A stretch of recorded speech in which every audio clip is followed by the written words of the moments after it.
Sean bienvenidos. Que el Señor les haya bendecido. Espero que Dios en esta semana les haya llenado de bendiciones, aún en los momentos difíciles, aún en las circunstancias.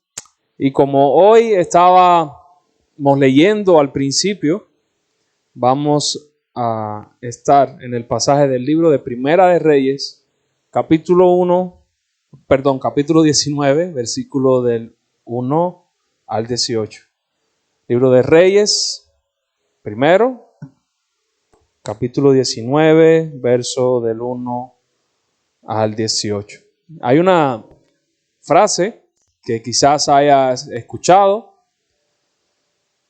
muy célebre, por decirlo de alguna manera, pero a lo mejor la has escuchado en alguna variante. De un señor que se llamó Jorge Santoya, era un filósofo español, filósofo y escritor español, que decía que el hombre o los pueblos, pero la frase original decía: el hombre que no conoce su historia está condenado a repetirla. El pueblo que no conoce su historia está condenado a repetirla. Y creo que este libro de la palabra del Señor está hecho para que el pueblo recuerde su historia. Reyes está escrito o fue escrito cuando el pueblo fue llevado cautivo desde su lugar donde estaban viviendo a una nación que se llamaba Babilonia. Entonces, este libro recopila, y junto con Segunda de Reyes, recopila los reyes de Israel y los juzga conforme a una sola característica. Era un rey bueno cuando hacía lo bueno delante de los ojos de Dios, y era un rey malo cuando hacía lo malo delante de los ojos de Dios. Y este libro está escrito para esto, para saber que cuando seguimos a Dios hay repercusiones positivas, y saber que cuando no seguimos al Señor hay repercusiones negativas. Eso enfocado en la vida de cada rey. Y si leemos este libro, vamos a notar que hay pocos reyes que hacen lo bueno delante de Jehová, como dice Reina Valera, y hay muchos reyes que hacen lo malo delante de Jehová. Pero la historia del día de hoy no es de un rey. Es una historia que es como un sándwich, está en el medio, ahí entre descripción de reyes y reyes. Es la historia de un profeta que hace lo bueno delante de los ojos del Señor. Pero está ahí para enseñarnos algo a ti y a mí. Primera de Reyes, capítulo 19, versículo del 1 al 18. Es la historia de un hombre como tú y como yo, un ser humano normal, pero que estaba caminando con el Señor, estaba siguiendo a Dios de tal manera que él oró, y en la tierra, en ese momento, en ese lugar, pasaron 3 años de sequía. 3 años de sequía, casi que se mueren sin alimentos, sin sustento, sin agua, sin nada. Es un hombre como tú, como yo, que hoy vamos a estudiar qué le sucedió. Él estaba reinando, o sea, él estaba profetizando en el reino de un rey malo, un rey que se llamaba Acab. Y lo primero que este rey hizo fue casarse con una mujer, se llamaba Jezabel, que esta mujer era sacerdotisa al dios de Baal. ¿Y qué fue lo que ellos hicieron juntos? Pues empezaron a perseguir a los profetas de Jehová, los profetas de Dios en la tierra de Israel. De tal manera que casi no quedaba ninguno. Y a los ojos de Elías, lo vamos a ver un poco más adelante, él pensaba que era el único que quedaba. Por esta razón Dios enjuició la tierra de Israel en ese momento. Pero él siempre envió a su profeta Elías para demostrar su poder, demostrar que era el Dios verdadero, y demostrarle a Acab y Jezabel que ellos estaban equivocados y que estaban siguiendo a un Dios falso. De tal manera, queridos hermanos, que llega un momento ya cuando Dios le dice que va a haber lluvia nuevamente. Elías va a encontrar al rey Acab y le dice: reúneme a todo el pueblo y a los profetas de Baal en un monte que se llamaba el Monte Carmelo. Y en ese lugar, Elías les dice al pueblo, ¿hasta cuándo van a estar divididos en el pensamiento? Divididos en el pensamiento en el sentido que el pueblo decía que Baal era Dios, pero también tenían a Jehová como Dios. Y Elías les dice, ¿hasta cuándo van a estar así?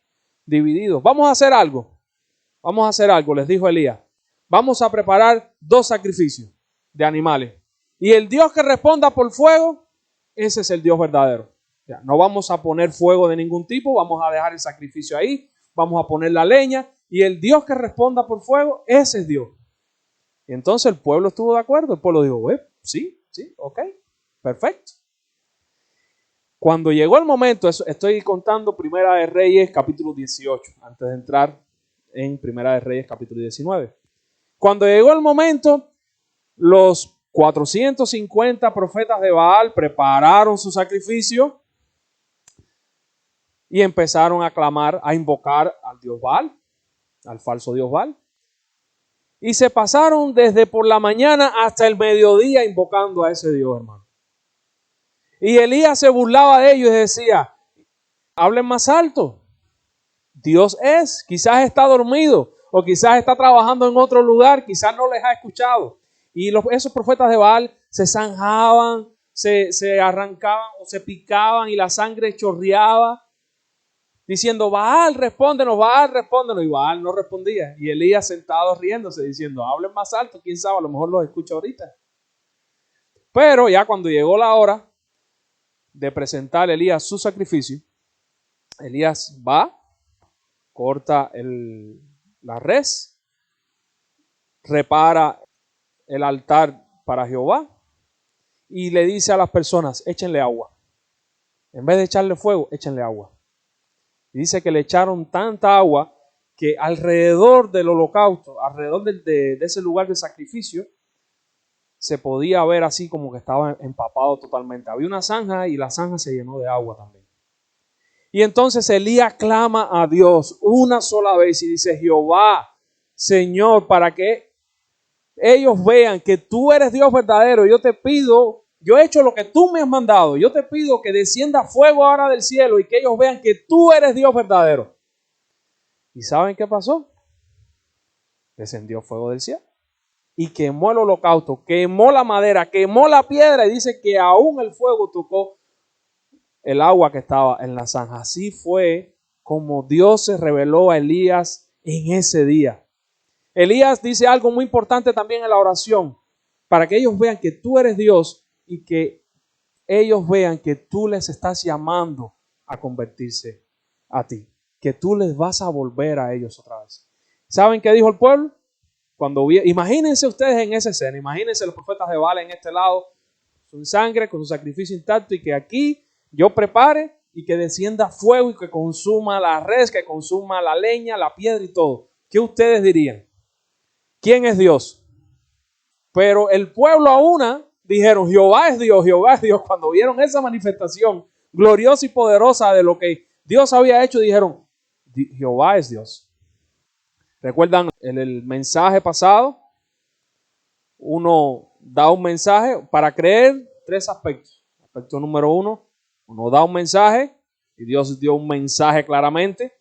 Número 2, tú tienes que confirmar, o sea, darte cuenta que es verdad, Jehová es Dios.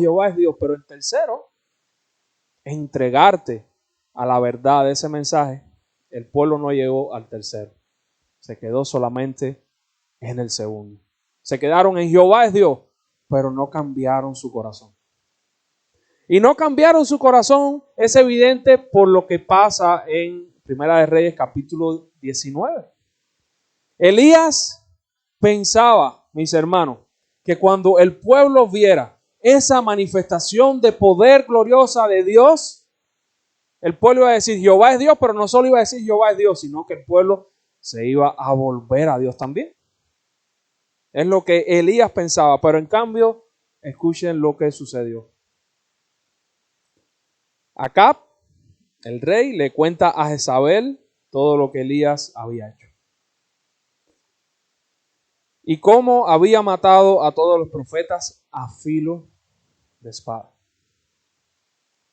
Entonces Jezabel envió un mensajero a que le dijera a Elías: que los dioses me castiguen sin piedad si mañana a esta hora no te he quitado la vida, como tú se la quitaste a ellos. En vez del pueblo decir, no, vamos a seguir a Jehová, en vez de Acab, que era el rey, decir, es verdad que Jehová es Dios y hay que seguirle, entregarnos a él completamente, lo que sucede es que Acab le cuenta a su mujer y lo que hacen es perseguir a Elías. Yo no sé si a ti te ha pasado que a veces tienes un plan y no te sale como a ti te parece. Pero a Elías sí le sucedió. Elías pensaba que iba a ser una revolución espiritual en Israel, que ya ese iba a ser el punto de partida para que Dios hiciera cambiar el corazón del pueblo, para que el pueblo se entregara al Señor. Pero al final lo que sucedió fue que una mujer le dio una amenaza de muerte. Y Elías se asustó y huyó para ponerse a salvo. Cuando llegó a Beerseba de Judá, dejó allí su criado, en versículo 4, y caminó todo el día por el desierto. No pasó lo que él pensaba, se frustró y se desesperó tanto también y se angustió tanto y se deprimió tanto que pasó un día caminando por el desierto y cuando llegó a un enebro, que es un arbusto como aproximadamente 3 metros de alto o 2.7 metros de alto, se sienta debajo de ese arbusto y dice, Señor, ya, quítame la vida, no soy mejor que mi padre, ya está bueno, ya no quiero sufrir más, ya no quiero batallar más, ya no quiero vivir más, quítame la vida, quítamela. Yo no sé si has dicho eso en algún momento de tu vida, pero Elías sí lo dijo. Ya, hasta aquí, no quiero avanzar más, no quiero seguir más. Y Dios pudo haberle enviado una serpiente ahí. Estaba en el desierto. Estaba en un lugar hostil, estaba en un lugar de temperaturas cálidas, o de temperaturas frías en la noche, en un lugar donde no hay comida, animales peligrosos, no hay electricidad, hay soledad, hay angustia. Se parece a un lugar que conozco. Mis hermanos, no había nada. No había nada. Elías estaba deprimido, angustiado. Señor, quítame la vida. No quiero seguir viviendo. Y Dios le pudo haber concedido ese anhelo. Pero eso fue una de las tantas oraciones que yo estoy seguro que hacemos a veces. Y Dios dice, ¿sabes qué? Mejor no. Yo tengo otro plan. Yo tengo otro plan. Y dice la palabra del Señor que Elías de tanta angustia se queda dormido y al rato un ángel o un mensajero de Dios le despierta y le dice, Elías, levántate y come. Elías, levántate y come. Y yo, hermano, sinceramente no me imagino al ángel con esta actitud. Oye, levántate, dale. Mira para allá el deprimido este. ¿No te da vergüenza? Tú que hiciste descender fuego del cielo y que Dios te escuchó y mataste a 450 profetas de Baal y ahora estás ahí mediocito porque una mujer te amenazó. El ángel no hizo eso. El ángel vino por orden de Dios, vino a cuidar a su hijo, vino a proveerle a su hijo todo lo que necesitaba para que el hijo pudiera seguir su camino. Levántate y come. Comió una vez, comió otra vez, se durmió, el ángel vino otra vez y le dijo, levántate y come, que el largo camino te resta. Largo camino. Elías no sabía para dónde iba ni cuál iba a ser el fin, pero el ángel le dijo, levántate y come, y con este alimento, adelante. ¿Vas a llegar a algún lugar? Dios tiene algún propósito, aunque pase 40 días y 40 noches en el desierto. Y así fue, Elías estuvo caminando 40 días y 40 noches hasta llegar al monte de Horeb, al monte de Dios, al mismo monte que Dios se le reveló a Moisés, a ese monte. Y dice la escritura que cuando Elías llega al monte, se introduce en una cueva. Y en nuestras versiones dice en una cueva. Pero en el hebreo da más la idea de que era la cueva. No una cueva así cualquiera, sino la cueva. La cueva en donde Dios también, supuestamente o probablemente, escondió a Moisés y le dijo, yo voy a hacer pasar mi gloria. Y se le revela. ¿Y cómo se le reveló, mis hermanos, Dios a Moisés y al pueblo la primera vez? ¿Recuerdan? Con estruendo, con fuego, con sonido de trompeta. Se le reveló de una manera que el pueblo dijo, Moisés dijo, estoy temblando y asustado. Esa fue la revelación de Dios. Y fue la revelación de Dios en ese momento con un propósito específico que Dios lo declara también más adelante. Le dice, yo me revelé de esa manera para que el temor mío estuviera en el pueblo, para que supieran la clase de Dios que yo soy. Y Dios se revela de distintas maneras dependiendo de lo que increíblemente Él quiere enseñarnos y nosotros necesitemos. Con cada uno de nosotros Dios tiene, aunque hay una revelación general, Dios tiene un trato particular con cada uno de sus hijos. Y con Elías pasó lo mismo. Elías llega a la cueva y Dios le dice, ¿qué haces aquí, Elías? Yo quiero hacerles una pregunta. ¿Ustedes creen que el Dios omnisciente tenga necesidad de preguntarle a una persona que qué hace en un lugar? Cuando también Dios fue el que envió al ángel y el ángel le dijo, levántate y come que te resta 40 días. ¿Creen que Dios tenga necesidad de eso? Yo creo que Elías tenía más necesidad de él expresar lo que él sentía y de él poner palabras a lo que le estaba pasando por dentro que lo que Dios necesitaba escuchar. Yo creo que Dios sabía muy bien lo que le estaba sucediendo a Elías. ¿Qué haces aquí, Elías? Elías le responde, Señor, lo voy a poner más en una paráfrasis. Señor, he tenido un celo tan grande por ti que he hecho todo lo que tú me has pedido. Acabé con los profetas de Baal, acabé con todos los enemigos que venían. De tu parte tú mandabas fuego del cielo. He cumplido tu palabra, pero tu pueblo es un pueblo terco. Tu pueblo no te ha seguido. Tu pueblo ha roto tu pacto y tu pueblo ha destruido a todo lo que tiene tu nombre, todos los profetas, todo. Ya no le importa nada. De tal manera que el único que quedo soy yo. Pobrecito de mí. Y me buscan para quitarme la vida. En Cuba había una canción se puso de moda hace mucho tiempo, quién sabe, a lo mejor aquí también. Decía, nadie me quiere, todos me odian, mejor me como un gusanito. Aquí también. Pobrecito de mí. Pobrecito de mí. Me buscan para quitarme la vida, ya no me queda nada. Elías se pasó 40 días, creo que se pasó 40 días pensando la respuesta o pensando lo que le estaba pasando. Soy el único que queda. Y Dios le dijo, Elías, sal a la puerta de la cueva. Sal a la puerta de la cueva y yo me voy a revelar a ti. Yo me voy a revelar a ti. Cuando Elías sale, dice que se presenta un viento tan fuerte, tan recio, que rompía las rocas, rompía las montañas alrededor de él. Pero Dios le dio el discernimiento a Elías para entender que Dios no estaba en ese viento.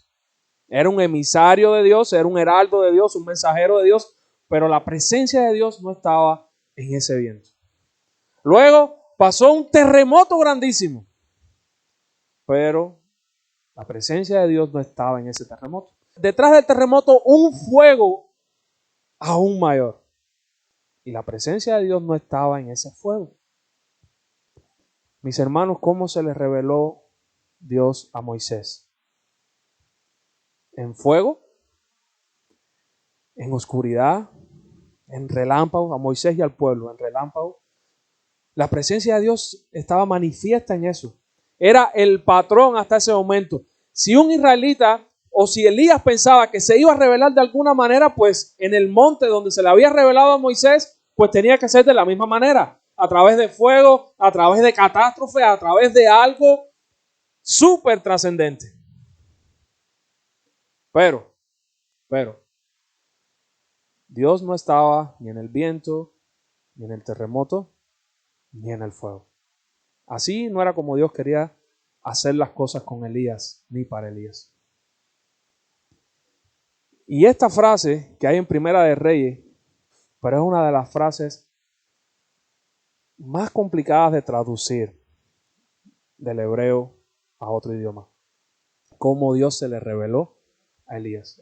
Dios no estaba en el fuego, Dios no estaba en el viento, Dios no estaba en el terremoto, pero cuando Elías sintió, según Nueva Versión Internacional, un murmullo, pero murmullo todavía no describe lo que experimentó Elías. Reina Valera dice, cuando Elías sintió un silbo apacible, pero eso tampoco describe lo que Elías experimentó. Hay otra versión, que es la que más me gusta, que dice, cuando Elías experimentó el sonido delicado del silencio. Imagínate eso. Imagínate tú estar ahí en la montaña y ves el viento pasar, romper. Después ves el terremoto que por el lado se abre la tierra y después ves un fuego. Y después de todo eso, silencio. Silencio total. Cuando él escuchó el silencio, él sabía que Dios estaba ahí. Se cubrió el rostro y escuchó. En el silencio, total silencio. Nosotros nunca hemos experimentado eso, un total silencio. Escuchó aquí. ¿Qué haces, Elías? Imagínense eso. El Dios, la presencia de Dios a tu lado, diciéndote al oído, ¿qué haces aquí, Elías? Elías le dijo lo mismo, Señor, tuve un vivo celo por ti, por tu nombre, pero tu pueblo ha roto tu pacto, ya todo está perdido, ya esto no funciona, yo no sé, yo pensé que tú ibas a cambiar a tu pueblo, pero tu pueblo no te quiere. Ya, todo está perdido, todo está perdido. Y Dios hace varias cosas con Elías. Una de las cosas que Dios hace es cambiarle su pensamiento informándole la verdad. Porque Elías, de acuerdo a su situación, había creído cosas que no eran del todo ciertas. Elías había creído que él era el único que había quedado sirviendo a Dios. Y Dios le dice, mira Elías, hay propósito para ti. Esto no se ha acabado todavía. Tú vas a ungir a un rey, vas a ungir a otro rey, vas a buscar a uno que va a ser tu sucesor y ellos van a llevar a cabo mi juicio. Y yo me voy a reservar, o yo me he reservado, Elías, 7,000 gente o 7,000 personas que no se han doblado a los pies de Baal, que no le han besado o que no han adorado a Baal. Elías, tú no estás solo. Tú no estás solo, Elías. Te has creído una mentira en tu mente. ¿Y saben qué? Elías sabía, antes de eso, Elías sabía que no estaba solo. Porque cuando fue a ver al rey Acab, mirando para atrás en un momento, el rey Acab tenía un siervo que era temeroso de Dios. Y cuando Acab y Jezabel empezaron a perseguir a los profetas de Jehová, este siervo escondió a 100 profetas, 50 en cada cueva de Jehová y los alimentaba. Elías sabía eso. Pero la frustración de Elías, la decepción de Elías le hizo tan difícil entender eso que pasó por alto esa verdad y él pensó, yo soy ya lo único que queda. Mis hermanos, cuando estamos frustrados, empezamos a creer y empezamos a adquirir mentiras y esas mentiras hacen que nosotros actuemos de una manera errática y errónea. Y no son para bien tampoco, lo que nos hace es desesperarnos aún más todavía. Si dijéramos que viendo la vida de una manera depresiva vamos a avanzar, pues lo que hacemos es, la frustración nos encierra en un lugar donde no podemos salir solos. Pero Dios quiere sacar a Elías de ahí. Dice: Elías, lo primero te voy a informar, tú no estás solo. Hay 7,000 personas que no han doblado ante Baal la rodilla. Y lo otro es que Dios le da propósito a Elías. Elías pensaba que su propósito se iba a cumplir en el Monte Carmelo. Cuando no pasó, vio su plan frustrado, dice: ya no hay más vida para mí, se acabó. Pero Dios le dice a Elías: mira, no es tu plan, el problema es que no es tu plan, es mi plan. Y en mi plan, yo quiero usarte. A veces nosotros nos imaginamos el futuro de una manera, pero cuando ese futuro cambia, enseguida nos frustramos. Pero lo que Dios hace es volver a llamarnos otra vez o llamar nuestra atención y decir: mira, mi plan es este. Tú te desviaste en un momento, pero yo quiero que tú vuelvas a mi plan. Yo quiero que tú vuelvas a mí. Nosotros vivimos una historia, pero esa historia es parte de la historia y el propósito mayor de Dios. Entonces, Dios informa a Elías, le dice la verdad. Y número 2, Dios le da propósito a Elías, nuevo propósito a Elías para seguir caminando. ¿Has podido intercambiar tu nombre con... No sé si lo has podido intercambiar con el del pueblo al principio? ¿Recuerden lo que hizo el pueblo? Jehová es Dios, Jehová es Dios. Y luego, cuando, hablando en sentido figurado, Dios dio la espalda, se olvidaron de que Jehová era Dios. No sé si te has podido identificar en algún momento con eso. Entonces yo no sé hasta este punto si has podido intercambiar tu nombre con el pueblo o has podido intercambiar tu nombre por el de Elías. ¿Te has sentido que has obedecido a Dios, que has hecho la voluntad de Dios, lo que Dios ha querido, pero has visto que tus planes han sido frustrados en cosas que no debían pasar? ¿Has sido preso del temor, de la inseguridad o del despropósito? Nadie me entiende. Fulano me hizo tal cosa. Nadie me comprende. A lo mejor te has creído mentiras que han nublado tu juicio también y la forma con la que percibes el entorno que te rodea. Has analizado mal, has percibido mal. Pero ¿sabes qué? Hoy también Dios ha decidido revelarse de una manera diferente. No en fuego, no en terremoto, no en viento. Ha decidido revelarse en la persona de Jesucristo. Hoy estamos conmemorando, no lo iba a dejar pasar por alto, hoy estamos conmemorando el inicio, la entrada triunfal que tuvo nuestro Señor Jesucristo a Jerusalén. Hoy lo estamos conmemorando. Hace 2000 años y tanto que Jesús entró triunfal en un pollino a Jerusalén y las personas que estaban allí estaban diciendo: Hosana, por eso cantábamos Hosana. Salve al Rey que viene en el nombre de David. Sálvanos, Señor, Hosana. Y cuando los planes de esas personas fueron frustrados, llegaron tan lejos que también por la guía de los fariseos y de los enemigos de Jesús, esos probablemente que les estaban diciendo Hosana al Rey, son los que terminan diciendo al final de la semana, crucifícale, crucifícale.